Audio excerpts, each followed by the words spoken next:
En Radio Inter, todos los domingos de 4 a 5 de la tarde, tiene una cita con la historia, con Pío Moa y con Javier García Isaac. Cita con la historia. Presenta Javier García Isaac.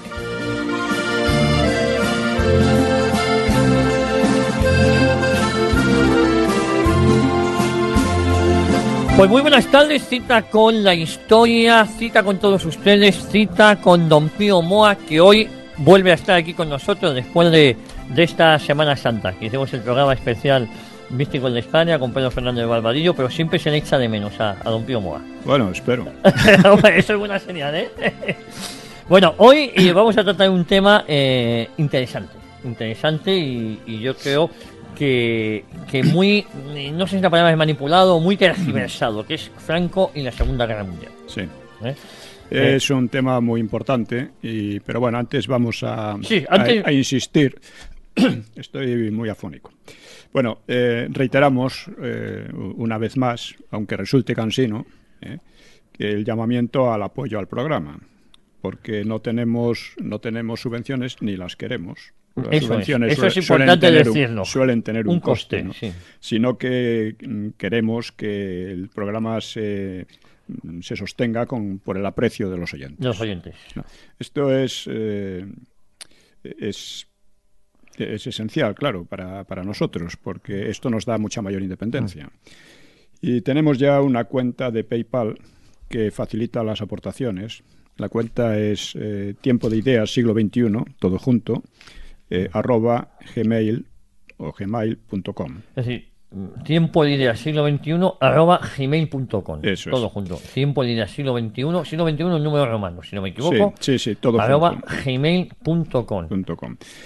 Y como recordarán, la cuenta directa, la voy a decir de nuevo, es ES09 0182 1364 33 y 020 154 3346. 3346. La repito yo, si usted me permite, don Pío. Sí. ES09 0182 1364 y luego 33 02 01 54 33 46 del BBVA. Eso es. Titulada la cuenta Tiempo de Ideas Siglo XXI. Eso es. De todas maneras, los números pueden consultarlos en la web, Cita con la Historia. .es, efectivamente. .es. Y también, como esto lo reproducimos en podcast y en YouTube, pueden verlo. Yo invito a todos nuestros oyentes que se hagan a través de YouTube. Vamos colgando nuestros programas. Sí. Hay muchísimos aficionados, mucha gente que cada vez se suscribe más. Ahí tenemos pues el índice de los programas que vamos haciendo, las temáticas, el número de cuenta, las novedades que vamos sacando. Ya tenemos también una cuenta de Twitter muy importante que es Cita con la Historia. Y como bien decía don Pío, es importantísima su colaboración. No tenemos subvenciones ni las queremos, pero para mantener este programa sí es verdad que necesitamos de su apoyo. Sí, porque es un programa que hoy por hoy tiene pocos oyentes, es decir, no tiene posibilidades de conseguir publicidad real. Eso es. Tiene muy poca y eso no ayuda prácticamente nada. Pero ahora bien, si los oyentes se mueven y en las redes, etcétera, comentan, difunden esto, el programa puede extenderse muchísimo. Que es lo que estamos... es lo que queremos. Sí, una legión de amigos. Sí, y actualmente pues tenemos ingresos para cubrir el mes de abril y la mitad del de mayo, lo cual sigue siendo bastante insuficiente. Y en eso conviene imitar a la izquierda, que en estas cosas es mucho más activa. Podemos ha tenido un éxito enorme con esto que llaman crowdfunding o microfinanciación o micromecenazgo más propiamente, ¿no? Y bueno, también quiero anunciar que pasado mañana, o sea, el martes día 14, saldrá a las librerías mi libro Los mitos del franquismo, que completa el de los mitos de la guerra civil. Porque si sobre la guerra civil se ha mentido masivamente, como venía a señalar el historiador inglés Paul Johnson, sobre el franquismo ha ocurrido lo mismo. Ha ocurrido lo mismo. Y he de decir que incluso muchas veces los que, como dice Ricardo La Cierva, los que han querido defender la memoria de Franco han hecho más mal que bien. Lo han hecho de manera tan torpe que ha sido perjudicial, ¿no? Es cierto que muchos de los defensores de Franco, con buena o mala fe, al final lo que han hecho ha sido casi perjudicar su imagen, ¿eh? Suele ser con buena fe, pero Sí. hay que tener un poco de idea de las cosas, Sí. y una argumentación un poco sólida, porque si no, ya digo, es perjudicial, da armas a los Y lo otros, peor, ¿no? ¿qué busca este libro, Mitos del franquismo? Bueno, lo veremos, porque Vale. creo que hemos de hablar más de él. Pero he de decir que el libro anterior, el de los mitos de la Guerra Civil, pues fue recibido con auténtica furia, ¿no? Por la historiografía que más o menos se ha vuelto oficial, con la memoria histórica, ese tipo de historiografía, ¿no? Pero no ha sido rebatido el libro en ningún punto importante, hasta el extremo de que he tenido que corregir muy poca cosa en la edición con motivo de su 10º aniversario. Salió el año pasado. Sí. Entonces he tenido que corregir muy poco. Y lo que he corregido no ha sido en base a desmentidos de otros, sino en base a un reestudio de algunas cuestiones por mi parte, ¿no? Pero el hecho es que no ha habido el debate intelectual que es propio de una sociedad democrática y de espíritu científico, como debe ser el mundo intelectual, ¿no? Y todos sabemos, por otra parte, los males que aquejan a nuestra universidad, que en este caso se demostraron plenamente. De lo único de que fueron capaces los historiadores disconformes fue de mezclar las invectivas e insultos del primer momento con el silenciamiento posterior. En la universidad, esto ocurrió en la universidad y en los medios. Es curioso que a pesar de toda esa crítica que usted recibió y que no ha sido desmentido, el éxito de ventas fue absolutamente brutal. Fue muy grande, en gran medida porque tuve una entrevista en la 2 con Dávila, que eso ayudó muchísimo, ¿no?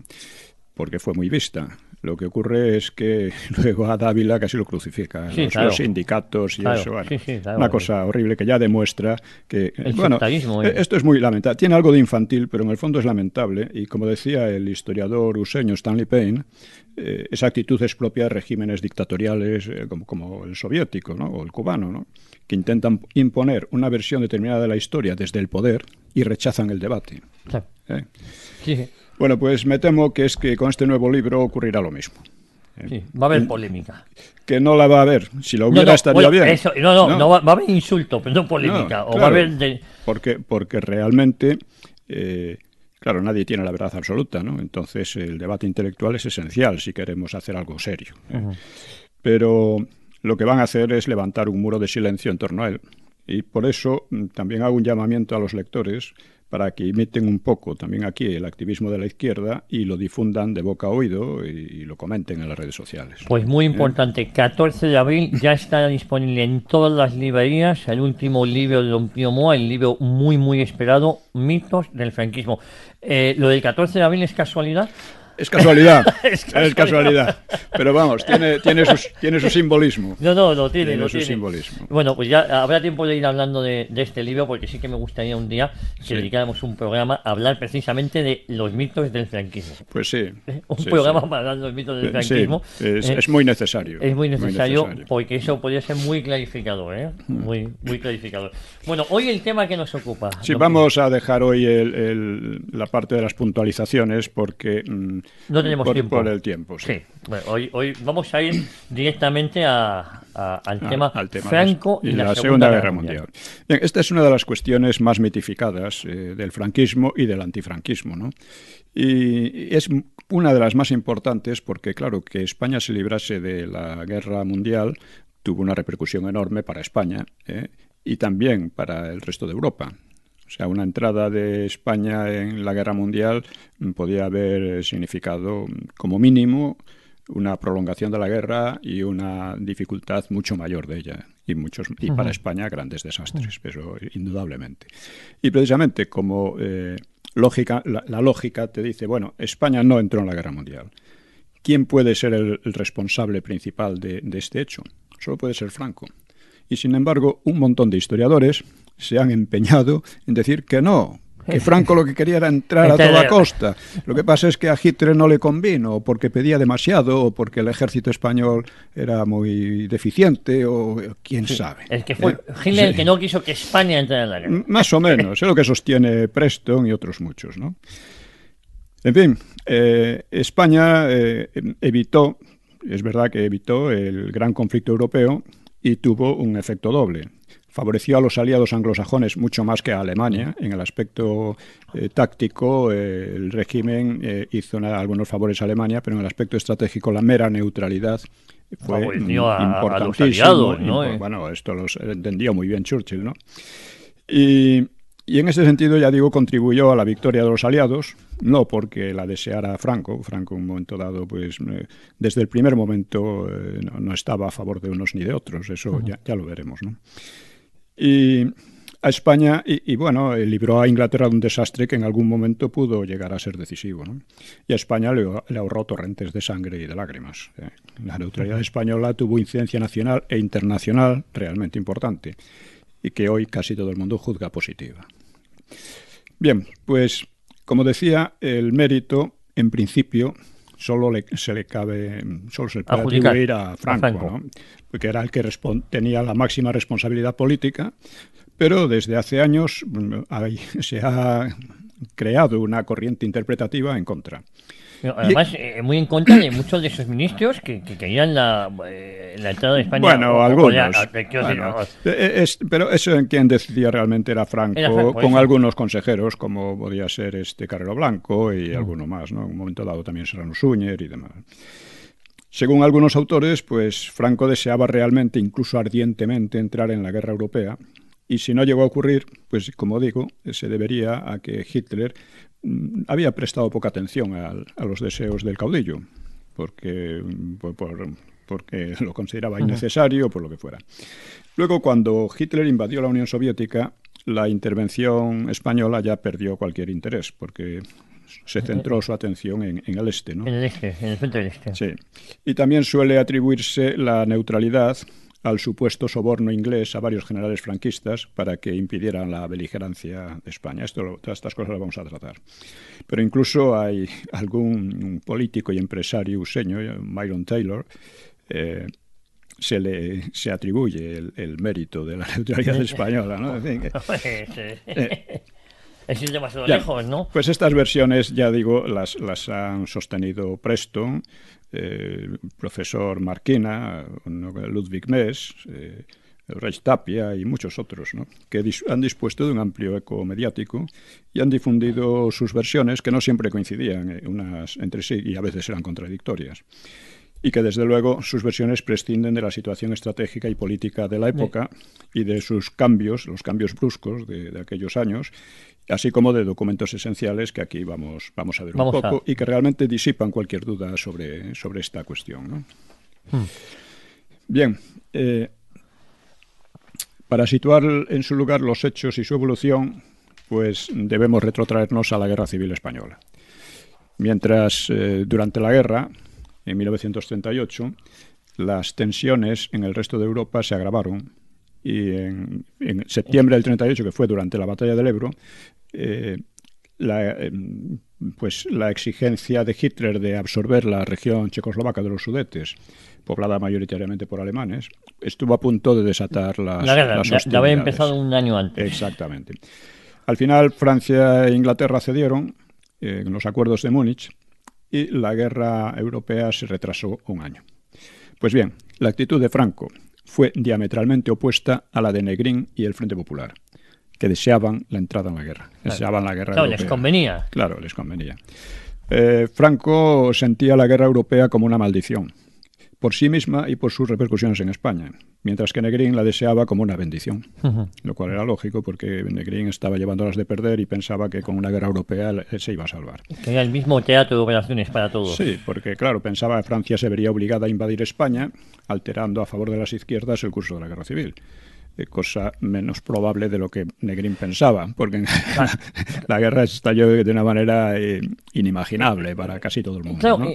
hay una pregunta, si llegas a estallar en septiembre del 38, justo un año antes, Claro, España como tal se hubiese visto prácticamente inmersa también en la guerra sin haberlo querido, ¿no? Esa es una duda. No necesariamente, porque lo que hizo Franco fue en aquel momento anunció su neutralidad en caso de conflicto armado. Se adelantó a los acontecimientos. Exactamente. Dijo que en caso de guerra entre Alemania y Francia y Francia e Inglaterra, España permanecería neutral. Esta postura, pues claro, a Hitler le indignó y a Mussolini todavía más, porque le estaban ayudando, ¿no? Claro. Hitler lo calificó de cerdada, aunque no le dio demasiada relevancia porque estaba muy contento con su éxito diplomático por el Pacto de Múnich, en que había conseguido lo que quería, ¿no? Los Sudetes pasaron a Alemania y Alemania inmediatamente procedió a ocupar y desarticular a toda Checoslovaquia. Sí. Bueno, los motivos de Franco pues no tienen secreto. Aunque él escribió muy poco al respecto, pero se ve por las consecuencias y los actos, ¿no? Él temía una invasión francesa y también una repetición de la Primera Guerra Mundial, que había devastado media Europa y que había alumbrado la Revolución Rusa. O sea, una nueva contienda europea de aquel estilo solo iba a beneficiar al expansionismo soviético. Y para Franco, la Unión Soviética y el comunismo eran el enemigo principal. El enemigo básico, principal. Tenía otros, ¿no? Pero ese era el principal. Y también pensaba realistamente que de todas formas, él estaba seguro de que de todas formas iba a estallar una conflagración que él definió como más terrible de lo que la imaginación alcanza. Como así fue. Como así fue. Se lo advirtió en Medina del Campo ante un grupo de la sección femenina, meses antes de que estallara la Guerra Mundial. Y efectivamente la guerra empezó en septiembre del 39 con una alianza inimaginable poco antes entre Hitler y Stalin para repartirse Polonia, mientras Francia e Inglaterra declaraban la guerra a Alemania. Sí, el pacto Ribbentrop-Molotov. Sí. Entonces, para Franco aquello era un desastre. Sí. Primero, por la intervención soviética, como porque la víctima era un país católico. Y Franco reaccionó con repugnancia. Decretó una estricta neutralidad y llamó a parar lo que él definió como una catástrofe sin antecedentes en la historia, y llamó a ahorrar a los pueblos los dolores y tragedias que a los españoles alcanzaron. Le preocupaba además su efecto sobre la difícil reconstrucción de España. Claro, la guerra le iba a fastidiar muchísimo, porque era su prioridad la reconstrucción del país después de la guerra. Sí, además, habiendo un escenario en Europa de una guerra mundial, España, el poco apoyo que podía recibir o ayudas internacionales para reconstruir ya eran nulas. Sí, claro. O sea, sí, hay que tener estos precedentes ya del 38, etcétera, los olvidan los tratadistas estos como si no hubieran existido, ¿no? Pero sin ellos no se entiende la historia posterior, ¿no? Bueno, pues a continuación la guerra dio un giro inesperado. Hubo un periodo de 8 meses apenas después de Polonia, de lo que llamaban la guerra farsa, la drôle de guerre y cosas así, que apenas hubo actividad. Pero en abril del 40 Alemania ocupó Dinamarca y Noruega. Y en Inglaterra, el primer ministro Chamberlain, que había cedido ante Hitler en la cuestión de los Sudetes, pues fue sustituido el 10 de mayo por Churchill, que era mucho más beligerante. Y el mismo día, Alemania desencadenaba otra gran ofensiva sobre Holanda, Bélgica y Francia. Y en pocas semanas derrotó a todos ellos. No solo a los pequeños ejércitos holandés y belgas, sino también al francés, que entonces estaba considerado el mejor del mundo, y reforzado además por 250.000 de soldados británicos. Es decir, era una cosa sin precedentes. Hay una cuestión que cómo es que Alemania deja escapar, ¿no? Sí, eso es una cuestión que es secundaria aquí. Unos dicen que porque quería la paz con Inglaterra, y es verdad que quería la paz con Inglaterra. Otros porque no lo pudo impedir, porque Goering decía que eso lo solucionaba con la aviación y no lo consiguió solucionar. Pero vamos, es una cosa especulativa. Sí. Realmente él quería la paz con Inglaterra. Y entonces esta campaña pues no tuvo nada que ver, nada parecido al matadero estático que fue la Primera Guerra Mundial, del 14 al 18, ¿no? La guerra de trincheras y tal, no tuvo nada que ver. Y lo más importante es que las pérdidas materiales y humanas fueron relativamente escasas, lo cual no hacía peligrar alzamientos comunistas, como muchos pensaban que podía ocurrir. Y además, al contrario, los comunistas franceses habían saboteado a su gobierno y los soviéticos felicitaron efusivamente a Hitler, a quien suministraban todo tipo de materias primas esenciales, ¿no? Y entonces daba la impresión de que se establecía en Europa en Europa occidental, un nuevo orden, con una facilidad increíble, ¿no? Lo cual parecía indicar la superioridad ideológica del nacionalsocialismo. Pues si le parece, don Pío, nos vamos a quedar aquí, nos vamos un minutín a publicidad y volvemos de inmediato. No se muevan. Pues continuamos en Cita con la Historia, Cita con don Pío Moa. Hoy Franco y la Segunda Guerra Mundial. Nos habíamos quedado como el inicio de esta guerra mundial, esos 8 o 9 meses de guerra mundial. Cambió todo. Cambió todas las expectativas, porque nadie creía que Francia y medio Inglaterra iba a ser derrotada.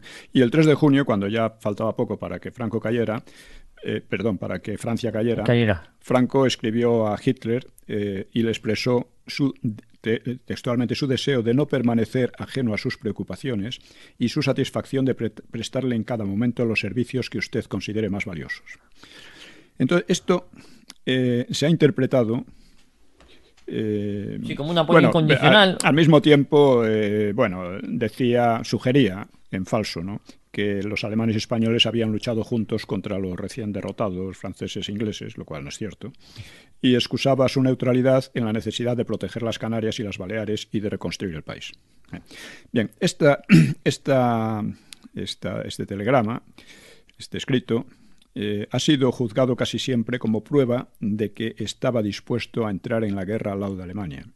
Y también yo eso lo pensé así en Años de Hierro, en el libro Años de Hierro, como el momento de la gran tentación. Quizá fuera así, porque es especulativo, pero la fecha, en mi opinión, indica otra cosa. Para el 3 de junio el ejército francés estaba ya virtualmente derrotado, ¿no?, y los británicos habían huido de Francia y cabía esperar que aceptasen la paz. Por lo tanto, esto último no ocurrió, pero estuvo cerca de ocurrir entre el 24 y el 28 de mayo. Sí, estuvo muy cerca. Muy cerca. Lo ha estudiado un profesor Lukács. Y en esos días Churchill logró imponer su decisión de seguir luchando, pero vista desde fuera, la aceptación de la paz por Londres seguía sonando lógica. Por lo tanto, la guerra debía de estar a punto de terminar y la oferta de Franco cobra más sentido en relación con el naciente nuevo orden europeo.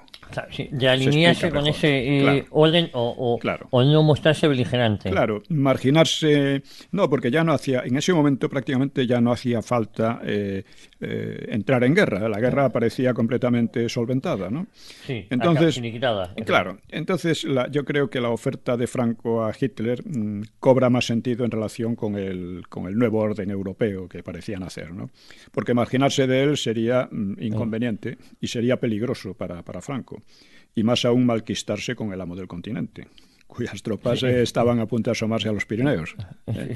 Efectivamente. Estas cosas hay que tenerlas en cuenta, si no se entiende nada. Claro. Y sobre todo en ese contexto. Claro. Además, la política española durante la campaña de Francia pues apoya claramente esta versión, ¿no? Porque Mussolini aprovechó el desastre francés para atacar a su vez, pero Franco no limitó.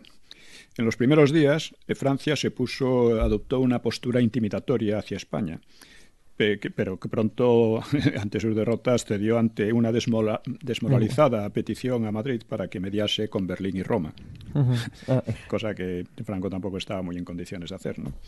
Y la actuación española en aquellas semanas de la derrota francesa la describía más tarde, en 1947, Georges Bonnet, que era un antiguo ministro francés de Asuntos Exteriores.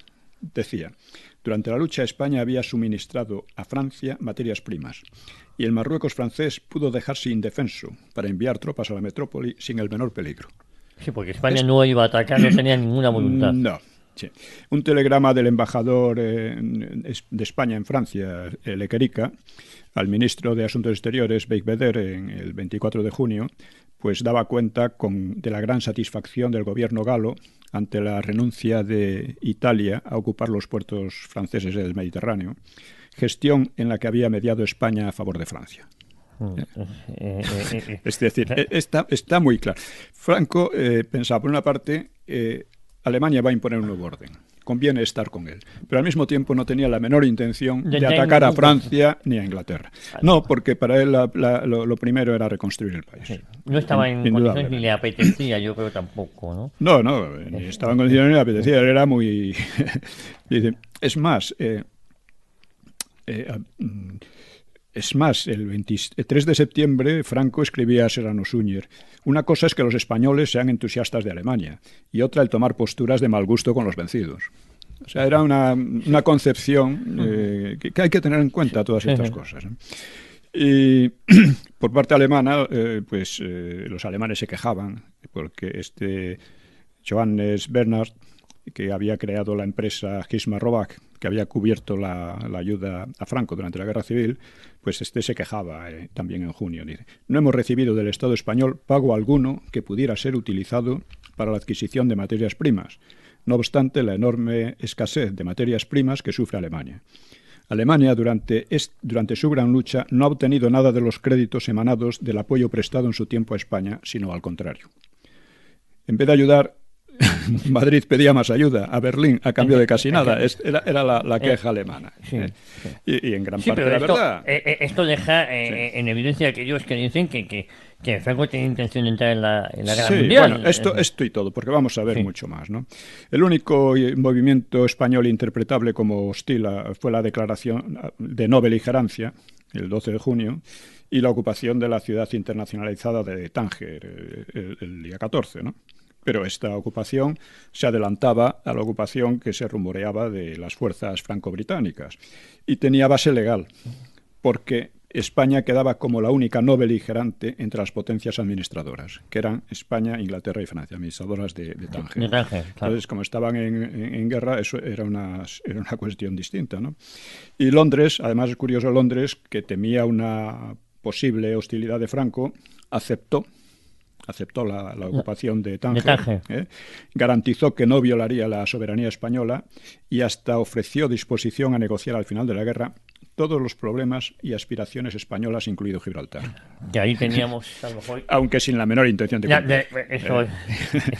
El 18, porque Churchill dijo, bueno, si perdemos la guerra no va a haber negociación ninguna, y si la ganamos no va a haber cesión ninguna. Era muy claro, ¿no?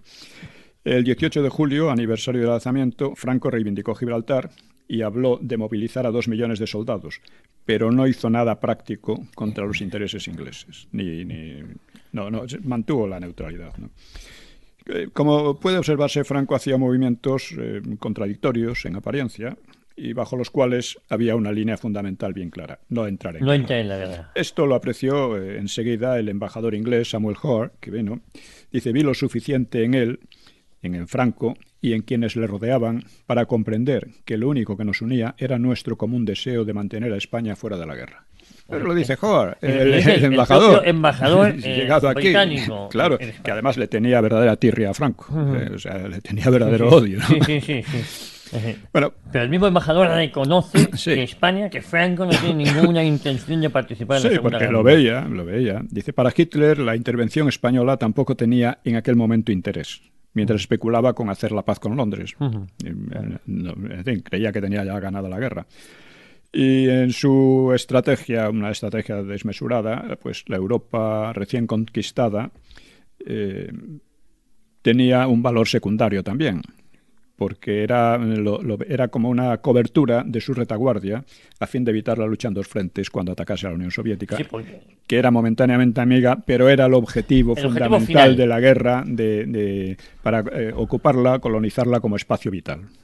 Ese era el objetivo real de la guerra para Alemania. No tanto Inglaterra, sino todo lo contrario con Inglaterra. No, lo que quería era que no tener que luchar en dos frentes como ocurrió en la Primera Guerra Mundial.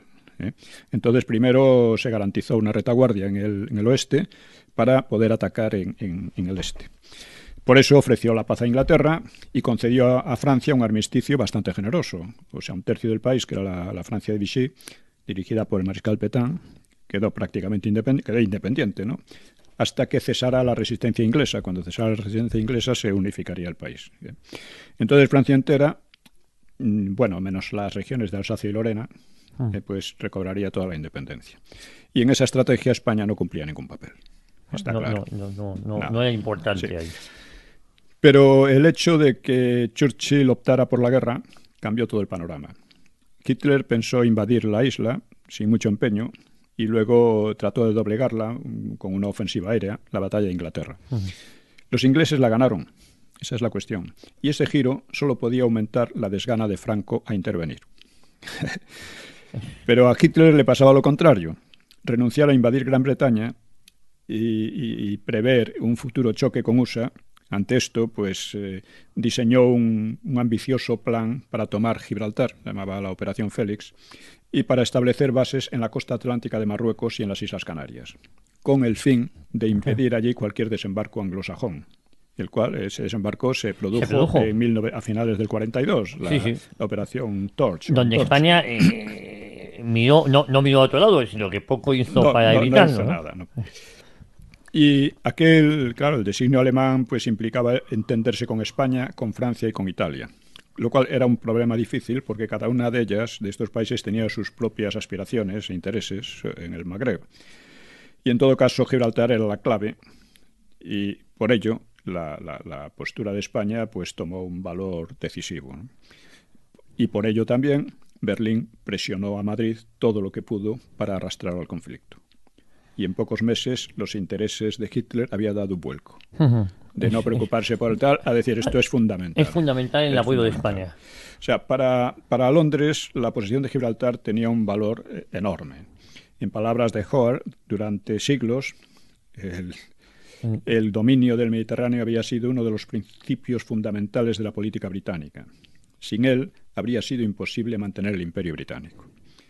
Churchill sabía bien cuán desastrosa le sería una alineación de Madrid con Berlín y por eso no escatimó esfuerzos para evitarlo. Parte de esos esfuerzos fue, al parecer, el soborno a generales españoles a través del banquero Juan March.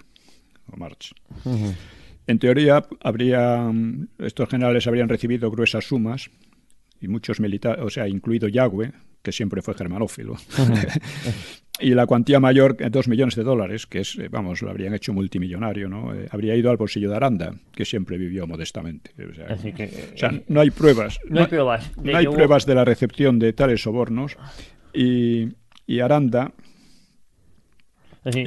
que se habría convertido en multimillonario, pues ya digo, vivió al nivel de la clase media. Y en Londres, en propio Londres, tenían recelos de estar tirando el dinero.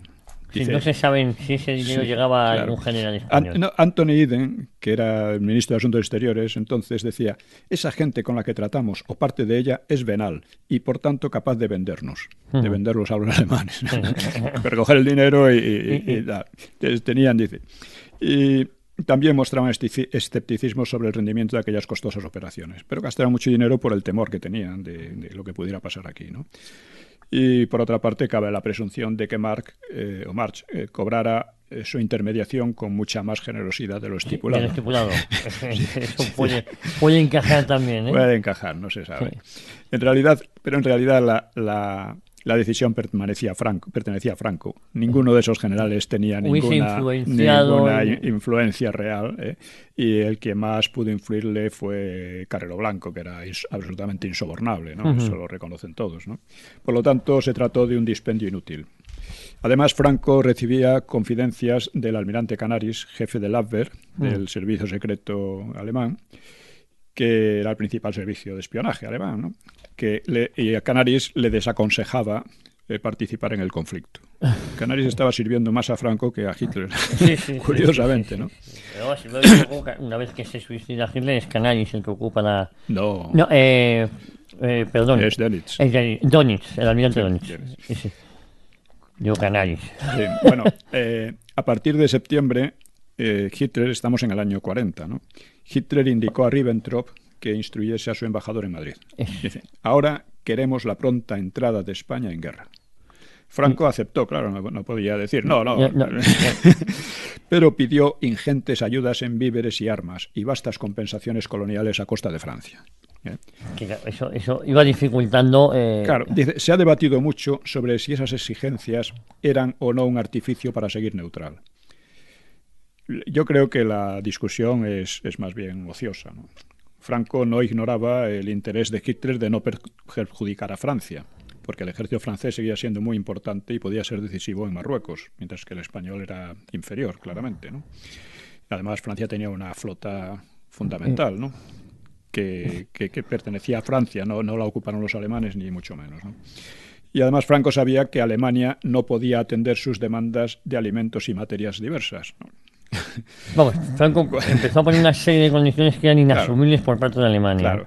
Y por otra parte, se daba cuenta, obviamente, de que Inglaterra y USA tenían en sus manos el abastecimiento de petróleo, de trigo, del algodón, de los fertilizantes, del caucho y otros muchos productos que llegaban por mar. Por tanto, y además, en realidad, Londres perjudicaba deliberadamente el comercio español, provocando un aumento del hambre en España. Es decir, el hambre de aquellos años, sobre todo el 40-41, que fue muy fuerte, no tanta como la del Frente Popular en el 38, pero fue muy fuerte, pues en gran parte venía de ese semi-boicot inglés, ¿no? De modo que Franco hablaba de guerrear, de entrar en guerra, pero decía solo cuando estuviera en marcha la invasión de Inglaterra, porque así Inglaterra no podía perjudicar a España, no podía dañar a España. Y al mismo tiempo buscaba créditos y acuerdos económicos con Washington y con Londres, rechazaba la entrega de empresas inglesas o francesas a Alemania y rechazaba la exigencia de una base alemana en Canarias. Esto lo rechazaba claramente. Es obvio, teniendo esto en cuenta, que atendía a todas las contingencias, o sea, el peligro de enemistarse con Hitler, por una parte, y por otra parte, pues, estaba atento a todos los frentes sin tomar una decisión mientras la situación internacional no se aclarase. Y el mismo septiembre de aquel año 1940, insisto que es el año decisivo, 40-41, Serrano Suñer, que pronto sería ministro de Exteriores, viajó a Berlín para definir la situación. Las instrucciones de Franco explican de una manera clarísima cuál es su posición, que no admite ya especulación. Le dice a Serrano: hay que considerar dos casos, guerra corta y guerra larga. Si nos pudieran garantizar lo primero, la guerra corta, solo se necesitaría completar los preparativos militares. Pero se abre camino el supuesto de la guerra larga, y tanto que se abría. Habían perdido la batalla de Inglaterra o la estaban perdiendo, ¿no? Dice, esto nos obliga a tomar garantías para que no nos puedan arrastrar a la intervención sin tener resueltos los problemas en forma soportable a nuestro pueblo. Esto es lo que dice Franco, ¿eh? Es decir, si guerra corta, claro, guerra larga, bueno, ya veremos, ¿eh? Ya veremos, porque no estamos en condiciones ni nos apetece, tenemos otras prioridades, es lo que viene a decir. Para entonces, además, ya digo, Alemania iba perdiendo la batalla de Inglaterra y Franco sabía muy bien que la estrategia de Churchill era esperar a que USA entrara en guerra. Sí. Aguantar lo que fuera hasta que USA entrara en guerra. Y yo creo que Franco ahí sabía o intuía que si USA entraba en guerra, la guerra además de alargarse, sería muy complicada, ¿no? No necesariamente, porque en realidad donde perdió Hitler la guerra fue en Rusia. Pero bueno, eso es otra cuestión, ¿eh? Don Pío, lo dejamos aquí, último para un publicitario, y continuamos ya de inmediato en los últimos 20 minutos. Continuamos, yo dije que iba a ser muy breve para publicitaria porque estamos inmersos en Franco y la Segunda Guerra Mundial. O sea, cuando Franco da estas instrucciones a Serrano, Alemania ya iba perdiendo la batalla de Inglaterra y no quedaba ninguna duda de que la guerra iba a alargarse. Por lo tanto, y sorprende la escasa atención de tantos historiadores de una u otra tendencia, porque también de tendencia franquista, a estos hechos, ¿no? Claro. A documentos como este que anulan mil especulaciones.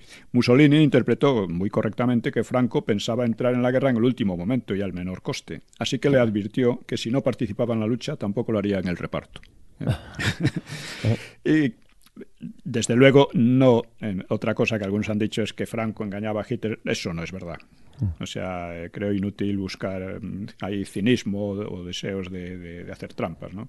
Él sentía gratitud hacia Hitler y ninguna hacia Inglaterra, que además retenía Gibraltar, no tenía ninguna simpatía por ello. Y que además no le había ayudado para nada en la lucha contra los rojos, o muy poquito, ¿no? Disimuladamente. Y que además estaba apretando el dogal sobre la economía española y creando un hambre muy fuerte en el país, ¿no? Pero la gratitud, y él mismo lo explicaría más tarde, la gratitud y cierta identificación política muy general no le hacían supeditarse a Berlín. Eso en ningún momento hubo una supeditación, ¿no? Y por lo tanto, la misión de Serrano no abocó a nada concreto, pese a que Ribbentrop trató de intimidarle, ¿no? Hitler persistió y el 23 de octubre viajó el célebre viaje a Hendaya para comprometer definitivamente a Franco y de vuelta a Petain. Terminó tan fastidiado con Franco que confesaría preferir que le sacaran varias muelas antes que volver a sufrir la prueba. Por una razón que la explica Schmidt, que era intérprete. Dice, es que Hitler estaba muy acostumbrado a soltar largos discursos él solo, que eran monólogos, y los demás, mientras que Franco hablaba, y le cansaba, porque una táctica de Franco era... agotar. Sí, a veces, sí. Hablar, en fin. Y por otra parte le dijo claramente que la guerra no estaba ganada, como Hitler decía, que estaba USA, que antes o después intervendría, probablemente. Franco le dice eso a Hitler. Sí, claro. Sí, que no era un paseo rápido. Que no, y eso, teniendo en cuenta que él pensaba que iba a ser una guerra larga, él pensaba que Alemania podía ganar. Sí. En fin, podía ganar, había demostrado una potencia increíble, ¿no? Pero España pues entraría solo cuando sufriera lo menos posible. Claro. Solo cuando no tuviera apenas problema, ¿no? Y bueno, aún así en Hendaya, Hitler y Ribbentrop, con amenazas implícitas, consiguieron la firma de un protocolo de beligerancia, pero sin fecha de aplicación. Esto es muy importante. Mussolini había dicho antaño: haré como Bertoldo, que era un personaje cómico italiano. Dice, aceptó la condena a muerte con la condición de escoger el árbol apropiado para ser ahorcado. Es inútil decir que no encontró nunca ese árbol. Decía Mussolini, yo aceptaré entrar en guerra, pero reservándome la elección del momento oportuno. Pero ya había elegido el árbol. Sí. Franco, en cambio, nunca lo hizo. Nunca lo hizo. Es decir, podemos atribuir una jugada inteligente, ¿no? No, Franco es muy inteligente. Si no hubiera sido tan inteligente, hubiera ganado siempre militar y políticamente a todos, ¿no? Es una obviedad. Cuando estos tíos que le ponen como tonto, pues yo no sé quién es más tonto, ¿no? Sí, tuve una discusión hace relativamente poco sobre la inteligencia de Franco. Digo, yo es que creo que está fuera de toda duda, ¿no? Fuera de toda duda. No. O sea, el librarse de la guerra mundial fue una cosa dificilísima, ¿no? Y el caso de Hendaya ha sido tratado 1000 veces, pero se mire como se mire, fue un fracaso para Hitler y un éxito para Franco.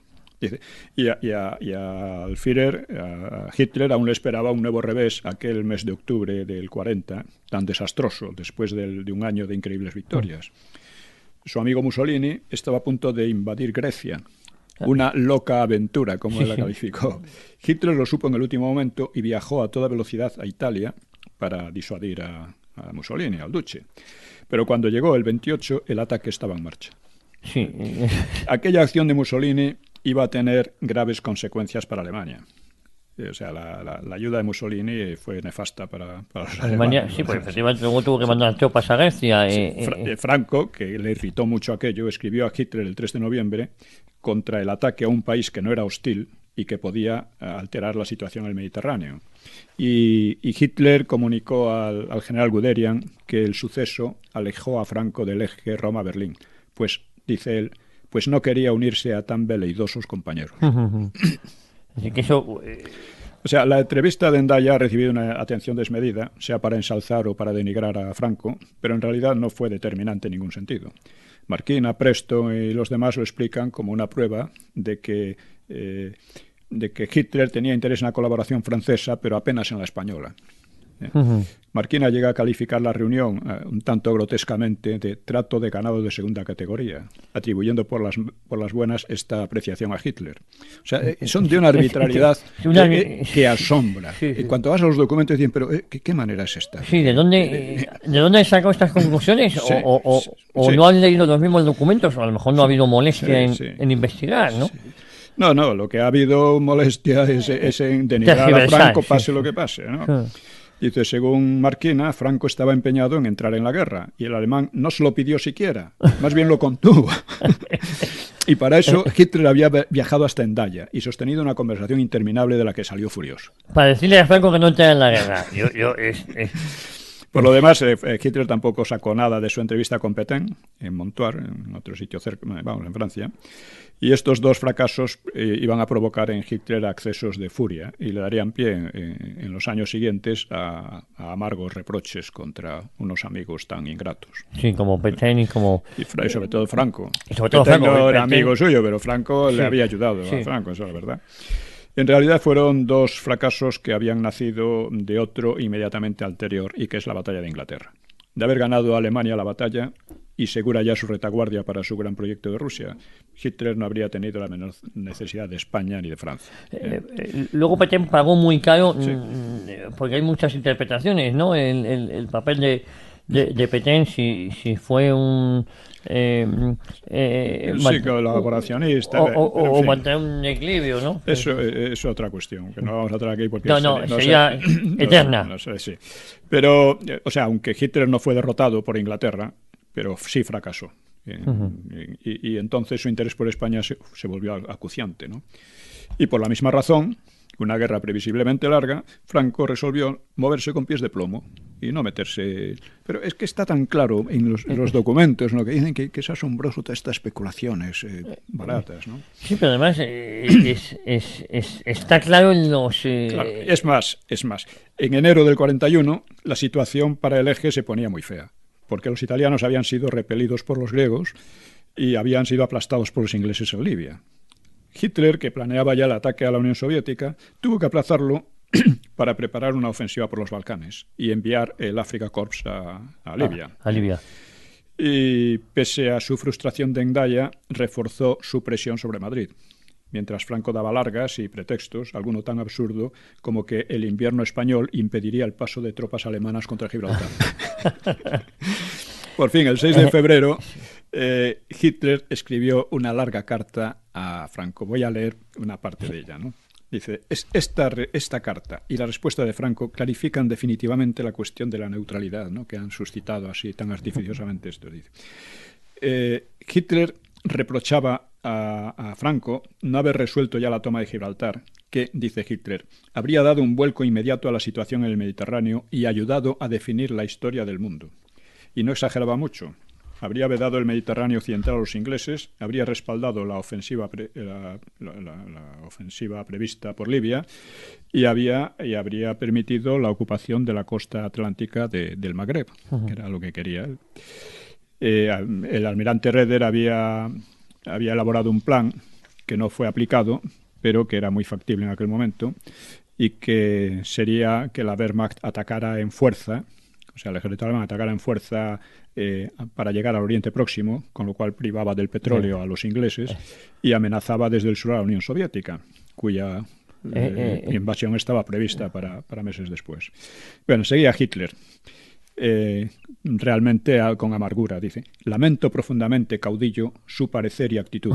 Si el 10 de enero hubiésemos podido cruzar la frontera española, hoy estaría Gibraltar en nuestras manos. Se han perdido 2 meses y en la guerra el tiempo es uno de los más importantes factores. Meses desaprovechados muy a menudo no se pueden recuperar. Esto le dice Hitler a Franco. Entonces, no sé, aquellos que sostienen que Hitler fue el que... No, ya veremos. Sí, es increíble. Realmente Franco estaba causando graves daños estratégicos a Hitler, esto es indudable, ¿no?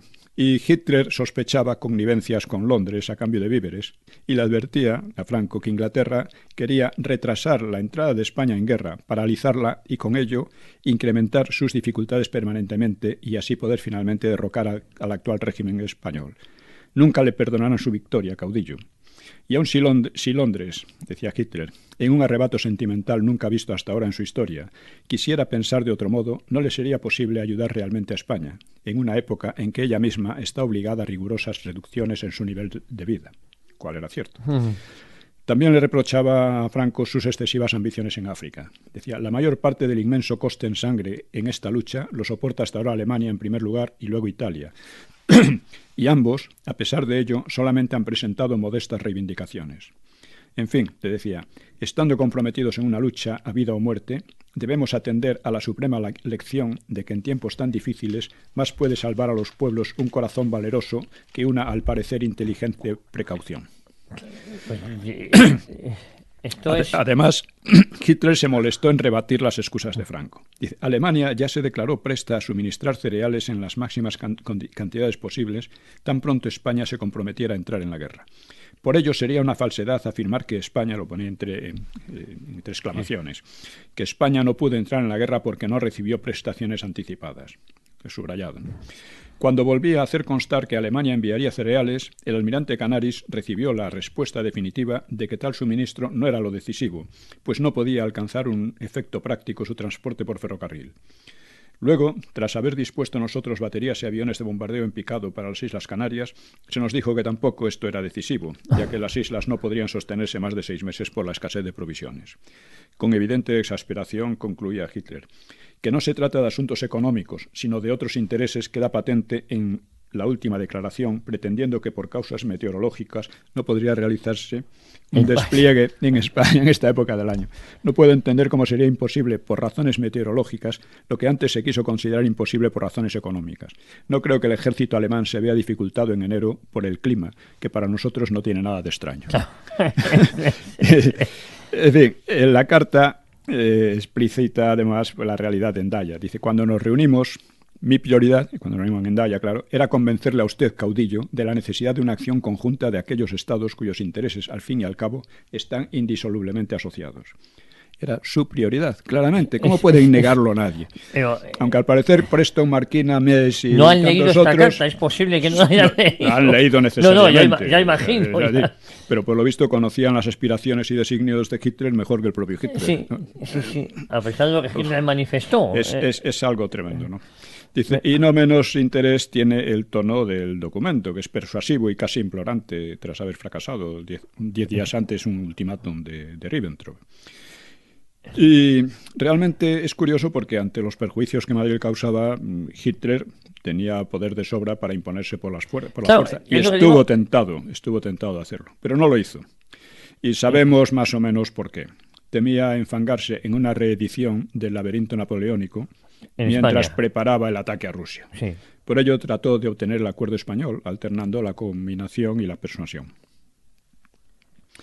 Franco respondió, en primer lugar, envió a Berlín un memorando con peticiones aún más desorbitadas de armas, cereales y vehículos, que los alemanes lo interpretaron claramente como un subterfugio, claro. Y dice Preston, el 26 de febrero Franco respondió por fin a la carta de Hitler de hacía 3 semanas. Con la caída de Yugoslavia y Grecia ante el general Rundstedt y con Rommel reforzando las fuerzas del eje en el norte de África, dice él, Franco estaba de humor para volver a la subasta, pero su precio se había elevado. La situación era la contraria.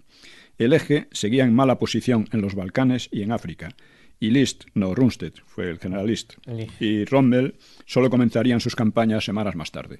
Es decir, pierden de vista la cronología del momento, que claro, sin eso no se explica nada. Bueno.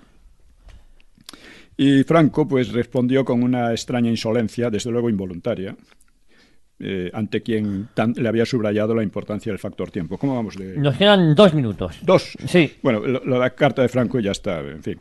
Franco empezaba así. Su carta del 6 de febrero me induce a contestarle de inmediato. Había demorado 20 días la respuesta a Hitler y ordenado aplazar aún 10 días más su entrega. El resto, pese a las protestas de lealtad y fe en la victoria alemana, solo podía decepcionar a Berlín.